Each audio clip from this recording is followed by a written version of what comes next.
আল্লাহ তাআলা কি বলছেন? আল্লাহ ছাড়া কারো হুকুম চলবে না। হুকুম চলবে না, আমার কথা না আল্লাহর কথা। আল্লাহ তাআলা ছাড়া পৃথিবীর জমিনে অন্য কোন মানব রূপে আল্লাহ রাব্বুল আলামিনের হাবিব মুহাম্মদ সাল্লাল্লাহু আলাইহি ওয়াসাল্লাম মদিনা পরিচালনা করেছিলেন, মদিনার রাষ্ট্র পরিচালনা করেছিলেন সংবিধান কোরআনুল কারীম দিয়ে। হযরত আবু বকর সিদ্দিক রাদিয়াল্লাহু তাআলা আনহু গোটা আরবের রাষ্ট্র পরিচালনা করতেন কোরআনুল কারীম দিয়ে। এভাবে হযরত ওমর ইবনে খাত্তাব রাদিয়াল্লাহু তাআলা আনহু অর্ধ পৃথিবীর রাজত্ব করেছেন, অর্ধ পৃথিবী শাসন করেছিলেন, সংবিধান নিয়েছিলেন কোরআনুল কারীম। তাহলে কোরআনুল কারীম দিয়ে অর্ধেক পৃথিবী শাসন করেছেন কে? ওমর ইবনে খাত্তাব রাদিয়াল্লাহু তাআলা আনহু। আর আজকে কোরআনুল কারীম আমাদের নিজের জীবনের মধ্যে আমরা ফিট করতে পারি নাই, আমরা নিজের পরিবারের মধ্যেই আমরা কোরআনুল কারীম বাস্তবায়ন করতে পারি।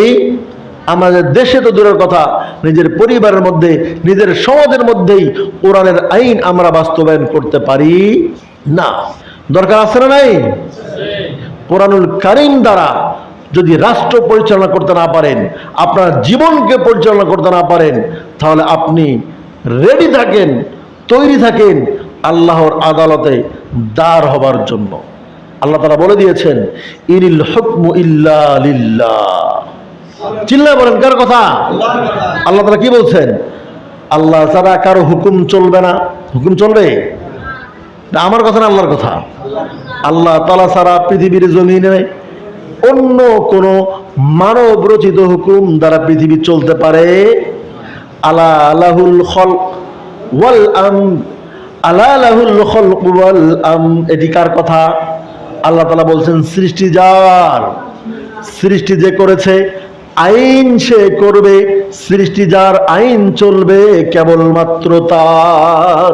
সৃষ্টিকার, সৃষ্টিকার, আইন চলবে কার? এখানে মানব রচিত আইন চালানোর কোনো সুযোগ আছে নাকি? যদি মানব রচিত আইন দ্বারা আপনি পরিচালিত হন, কিয়ামতের ময়দানে